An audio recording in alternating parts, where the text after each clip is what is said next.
Hello everyone, my name's Gary Robson. I'm a disabled man, I'm in a wheelchair, I'm white and I'm wearing a black top. You can't see the wheelchair but it's beneath me, take my word for it. You'll probably hear it creaking actually throughout this talk. Alright, welcome. This is going to be about disability arts basically, the growth of deaf and disabled arts and artists throughout the 21st century, with a little bit of history thrown in, mainly based around my story and my own experiences. I'm a disabled writer and actor and director. I've been on telly quite a lot and I've done a lot of theatre. In fact, I was at Curve a couple of years ago in White Christmas. So if any of you are theatre goers, you might have seen me there. Now, I say this really kind of matter-of-factly, as if this is a really normal thing, you know, that I'm a disabled man and I'm an actor. It really didn't used to be at all. Which is slightly bizarre because there have been disabled actors around since Shakespearean times, but there was a period when it was seen as in the 20th century sort of it was just like impossible. You never saw any deaf and disabled performers anywhere. So I'm going to talk about that a little bit, as I say, and from my own experience. So what's changed? What's happened to make this possible? I'm going to talk a lot about me. I mean, come on, what do you expect? I'm an actor, for God's sake, that's what we do.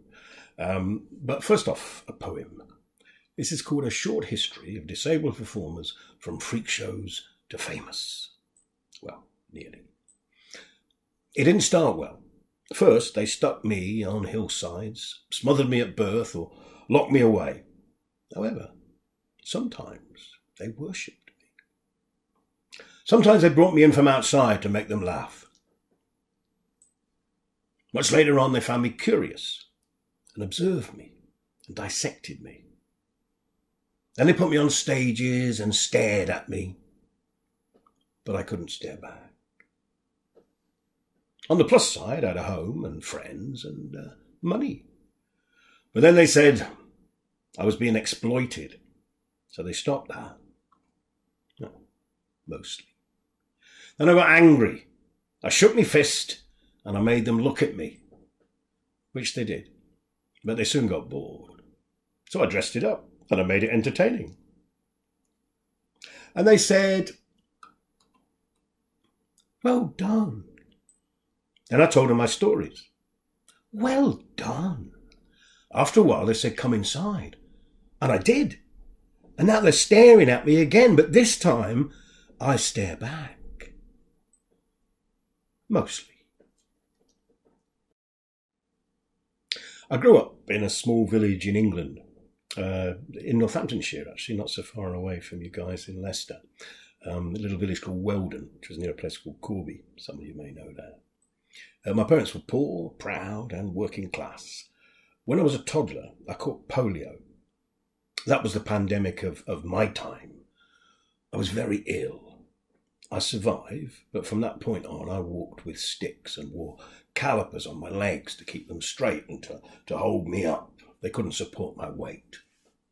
The village was tiny and I was the only disabled person I knew.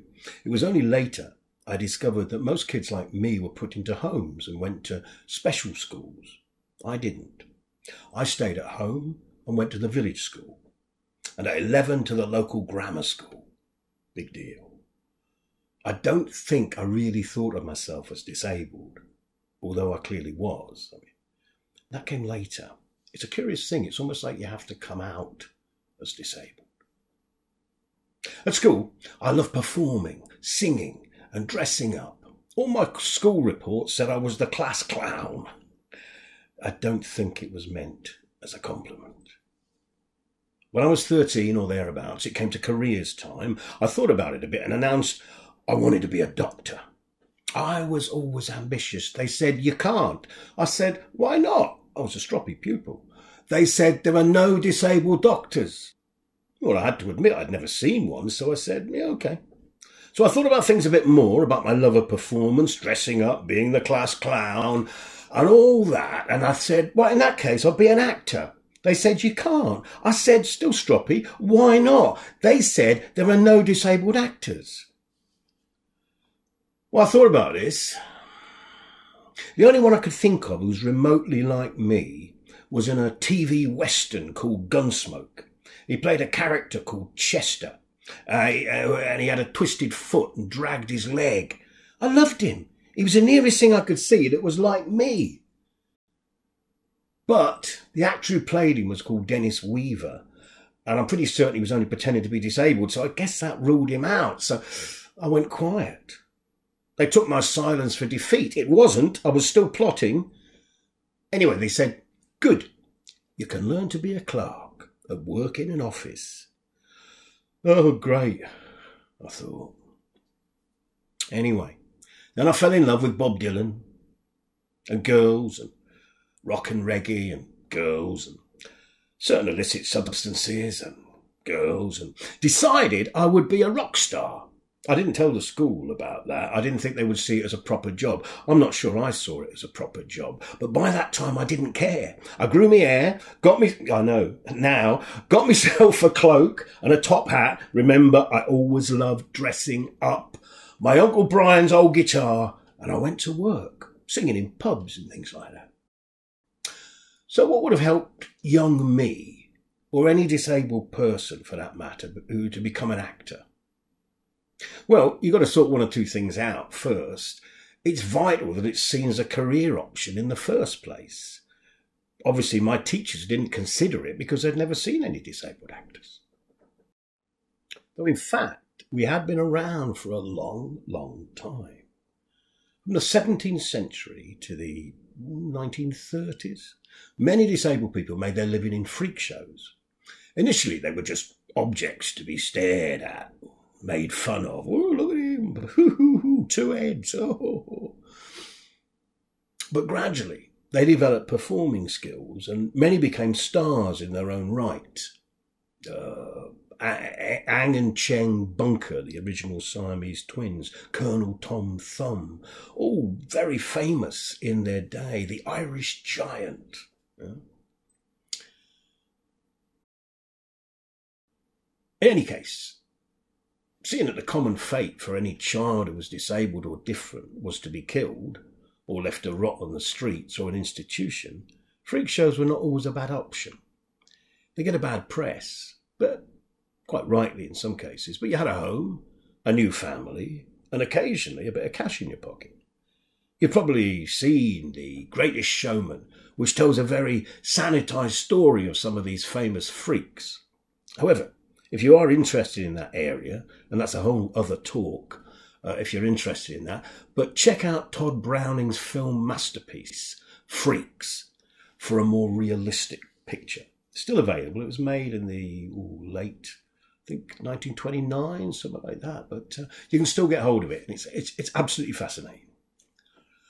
Unfortunately, when I was around, well-meaning legislators had put an end to the freak shows, and mainstream TV and film was only interested in portraying a stable society where we all knew our place and we were all normal and body beautiful was the order of the day. My teachers couldn't see it as a career option because they had very limited expectations about what a disabled person could achieve, unless they were some sort of war hero. And don't get me started on Douglas Bader. That's your grandparents. And, of course, I had no examples to show them otherwise. Visibility is so important. A young me, growing up in the UK today, would see numerous examples of professional deaf and disabled actors on screens and in multimedia. I mean, on telly, there's visibly disabled characters in daytime TV, primetime dramas, and in all the mainstream soaps. They're important examples for young deaf and disabled people. They show them that they can be They show that they can be performers and that there's jobs out there. I mean, all I had was Chester, and he was only an actor pretending to be disabled. That still happens a lot, but that's another story. You see, Chester was lovable, but he had no independence, no agency, as they say. And the star of the show, Marshal Matt Dillon, treated him a bit like he'd treat a pet dog. So that's my next point. It's not just enough for there to be parts, but how we're portrayed is equally important. For years, disability in fiction, on screen or in theatre meant a villain, Richard III, or an object of pity, Tiny Tim, what a shame, poor Tiny. The truth is, disability culture is like most cultures. Our stories are a legion, and this has to be reflected. As important for how disabled people are seen and see themselves is that these disabled characters are part of storylines that are not about their disability, but about the everyday concerns that face most people. Disabled people are not saints or sinners. They're not angels or devils. They're just people getting on with life, like the rest of you. Well, personally, I'd probably still want to be a rock star, but you get my drift. Now, that's touching on the A word, attitude. How people see us and how we see ourselves. And that's the next thing to sort out. Attitude is not everything. You can have all the right attitude in the world, but it doesn't get me, in a wheelchair, up a flight of steps. However, it can help.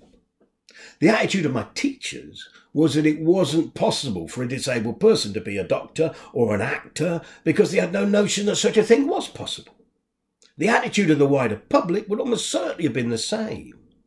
Now, advances in technology, legislation, desegregated schooling, really, really important, better access on transport, in shops, housing, public buildings, exposure in sports, the Paralympics, and entertainment, me and several others, have brought greater visibility, and so attitudes are changing. Now the public's view of what deaf and disabled people can and can't do, and as importantly, deaf and disabled's view of themselves, of what they can and can't do, is generally much more positive. This is vital in assisting people to realise their potential. But it's not a straight line of progress. It dips and it dives, and it needs to be worked at.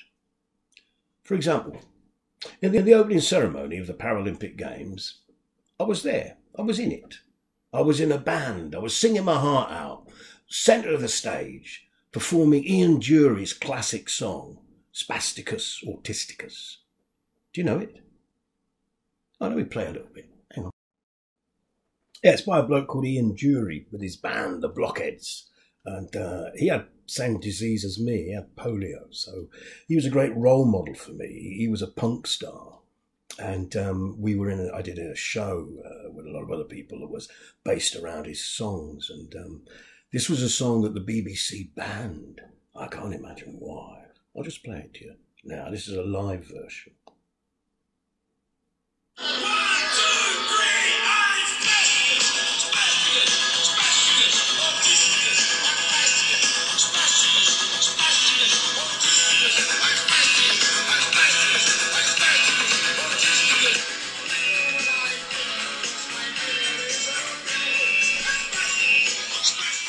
Yeah, so we did a version of this, and it was the centrepiece of this particular bit of the Paralympic Games. It was an amazing moment, you know, a bunch of Crips out there, centre stage, you know? Just brilliant. I'll stop it now, carry on talking. There we go, the lovely Ian Dury.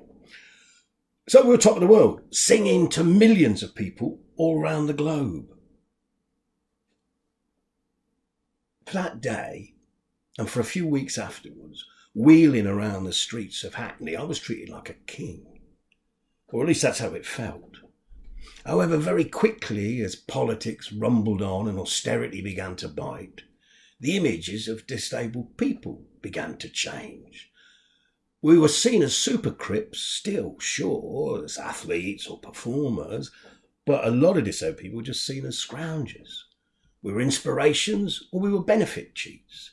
Disability hate crime numbers started rising soon after, and they've kept on rising ever since. Benefits have been cut. And due to this, many disabled people have died or been pushed back to the margins of society. As governments have found since time immemorial, we're still a very useful minority to target when the feces hits the fan or people need scapegoats. Talking of scapegoats, I mean, it's very interesting at the moment, As was seen in Lockdown 1, still a big fan. Just really didn't like the sequels, Lockdown 2, Lockdown 3. Much preferred Lockdown 1. Wheelies were getting abused because they were out and about. It was a confusion of assumptions that because we were in a wheelchair, we were vulnerable, we were at risk, and therefore we were a risk to Joe Public. Anyway, moving on.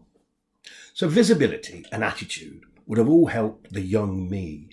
What else would have spurred on this young Tom Cruise? You see the resemblance? No? Suit yourselves. Well, even if my teachers had said, right, go ahead, go on, go train as an actor, what young Gaz would have found is at that time, not one drama school would have been accessible to a person in a wheelchair. And I dare say not one lecturer would have known what to do with him anyway. So access is also vital. But to paraphrase the much misdisabled artist Stella Young, I can smile and be as determined as you like, but it ain't going to get me up a spiral staircase. So we need physical access, lifts, ramps, all that sort of stuff. They're important to me. And for others, you can add things like brailing for text, blind bumps, audio description. That's what I did right at the beginning when I said I was a white man wearing a black thing. That was in case any visual impaired people were watching, so they knew what I looked like. Increased use of easy read, interpreters and captions for deaf people, and relaxed and autism-friendly environments. Disability, you see, is not a single story. There's lots of us out there, and we're all different. So, attitude, access, visibility would have led to opportunity. So how has this all come about? Why is it better now for the young Gazes and Gazettes out there? Well, what happened to me was I fell in with a rough crowd. I knew these type of people existed, but I never thought they'd be for me. But then, ladies and gentlemen, and those refusing to accept a binary definition of themselves, quite rightly, I was at a party, and the impossible happened. I met some other disabled people. Disabled people, they were like me. And that very night, I fully came out as a crip. From that point on, I found myself working for and with disability-led arts and political organisations. Those are really important words. Disability-led. We all need allies and support. And I mean all of us, I'm here today doing this because a great ally and supporter of deaf and disabled performers is the Curve at Leicester. But we all need allies and support. And that's not just me and other disabled people, that's all of us. You included. That's why I love theatre and film. It's a great collaborative exercise. However, work and action made for and about deaf or disabled people must be determined by deaf and disabled people. I mean, there are stories after all. Surely we have the right to tell them. If we're not, then we're not much further along the line than from the freak shows I mentioned earlier. So whatever you're planning, if you're planning to do anything with deaf and disabled people, you might not, consult and let deaf and disabled people take the lead. So how did these opportunities come about in the UK? Well, legislation helped a little bit, and certainly provision of goods and services for deaf and disabled people have been improved by the UK's Disability Discrimination Act. Have a read of it if you want. It's a fairly toothless piece of legislation, but it has changed things. Within the theatre world, where I work, the doors were opened up for us by deaf and disabled artists, activists and their allies, constantly lobbying key industry figures and funders. This was backed up by the creation of high-quality performance work by deaf and disability-led companies such as Grey Eye, Fittings, Birds of Paradise, and Definitely, that placed deaf and disabled performers centre stage and showed how creative access tools, and this is another story, we can do this another day, embedded sign language, creative captioning and audio description could enhance theatre for everyone, not just for deaf and disabled people. Theatres, companies and audiences woke up to the freshness and challenge diversity brings to the work and recognised the importance of seeing all of society represented on stages and screens, not just the body beautiful. Deaf and disabled people were not invited in through charity or law. The law had a little bit to do with it, but because they brought something to the party. They added value to the product. This work was continued by a company called Ramps on the Moon. That's a consortium of 7 major UK theatres that produce one large-scale show a year, usually a classic text, that tours to all the theatres. Each show features a diverse company of deaf, disabled and non-disabled artists and performers in shows that feature the full range of creative access tools. I'll show you a trailer for one of them. This is a show called The Who's Tommy. A lot of you probably wouldn't know it. Your mums and dads, or now probably your grandparents here would know this one. It's a band called The Who, and they had a rock album called Tommy. You might have seen a film, actually. And this was a new musical version of the show made by a company of deaf and disabled artists and non-deaf and disabled artists, including all the creatives and all the performers and everybody on the whole show. Okay, I'll just get you this trailer. Have a look at this. Ooh.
Enough for now. So I'm going to stop it. That features the great Shakina McFarlane, who's actually from Leicester, who was part of the cast of that show. You might know her. She's got a big YouTube following and stuff like that. That show, it toured for 6 months. It played in over 100 shows, to standing ovations at every performance. I was in it. I mean, I could tell you it was amazing. Every performance, drawing vast crowds of theatre and rock fans, young and old. New audiences for deaf and disabled work. The casting of deaf and disabled performers made sense of the show like never before. And with BSL integrated into the choreography, it was accessible in a way that was beyond people's dreams a few years earlier. And deaf people could dance. I mean, who knew? With the support of key funders and advocates such as the British Council, Creative Scotland and the Arts Council, continued lobbying, in-house training and mentoring schemes, career structures that retain the talent and thus the guidance of senior deaf and disabled artists, actors, writers, choreographers and creators, exciting collaborations with mainstream companies and the support of equity and the theatre industry, the picture for deaf and disabled artists and performers has steadily improved. The English, Welsh and Scottish national theatres, the RSC, the Globe, our very own very lovely Curve Theatre and many other major theatres commit themselves to employing deaf and disabled performers throughout the range of their productions. And this has meant that the opportunities on main stages in the UK are like never before. However, the whole house of cards collapses without the quality of work and its presentation and adequate funding. The work has to continue to be great and not just well done for a bunch of crips. Also, access needs don't come cheap and need to be met to ensure that all our stories can be heard. Now, this is all well and good, but people have got to want to see the work. And as Tommy did with its dancing deafies, that means exploding a few cultural stereotypes. For much of the 20th century, the standard view of disabled people was that they were passive consumers, useless eaters in the Nazis' more colourful language, a burden, and generally not a lot of fun to have around. So how do you change that? I'll finish with a story. A few years ago, a friend of mine and I were asked to take over a Scottish theatre company for disabled people. My mate was disabled too, so for the first time, this company was led by disabled people and became a company of disabled people, not for disabled people. You see what I did there? The company was known for producing worthy, interesting theatre that played to small groups of like-minded individuals. My pal and I, we wanted to shake things up a bit, explode the myth that theatre made by disabled people was worthy but seldom entertaining. So we asked ourselves, what are the two classic stereotypes of disabled people? Well, one, we're not sexy and probably don't have sex. And two, we're tragic and brave, but we're not very funny. So to counter this, we decided to make a sex comedy. We also wanted to shake up our audience profile and target younger adults, so we brought a writer on board with a track record in this type of work, collaborations, allies, very important, and developed a show about a young disabled person looking to get basically laid on a Saturday night by a Tinder. The show was fast, sexy, and very funny, and that's how we sold it. I'll show you the trailer. Here we go.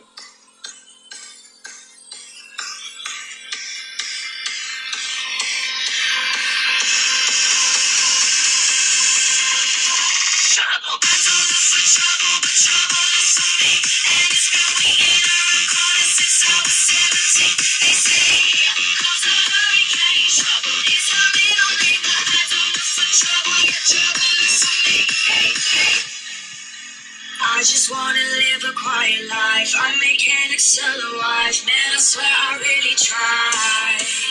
But some boys, they just can't eat it whole. Trouble is my name, you know. Trouble is my name, you know.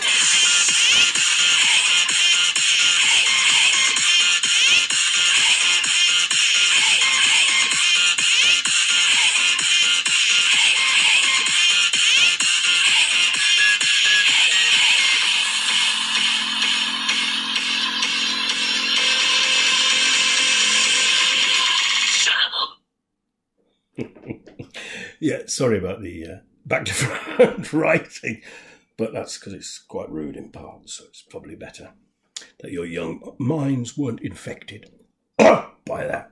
Okay. Yeah, the show was a massive word-of-mouth hit in Scotland, bringing in an audience that in the past would never have dreamt to go in to see disability-led theatre. We had coach parties, hen parties coming to see it. I mean, it was quite a night out. After touring Scotland twice, we had a sell-out run at the Edinburgh Fringe Festival, and we transferred to London, where it had another 4-week successful sold-out run. Amy Connican, the young disabled woman who played the lead and was at drama college when we first cast her, she spent the last few years as a principal character in Hollyoaks. I think I've got a picture of her here. Yeah. There she is. Ooh, is that, yeah. Bless her. Wonderful performer. Now, Amy's hugely talented, and she's there because of her talent. However, resources, attitude, access, visibility, leading to opportunity for all, certainly helped. Thanks a lot. I hope you've stuck with me to the end. Maybe I'll see you again soon. Take care. Bye-bye.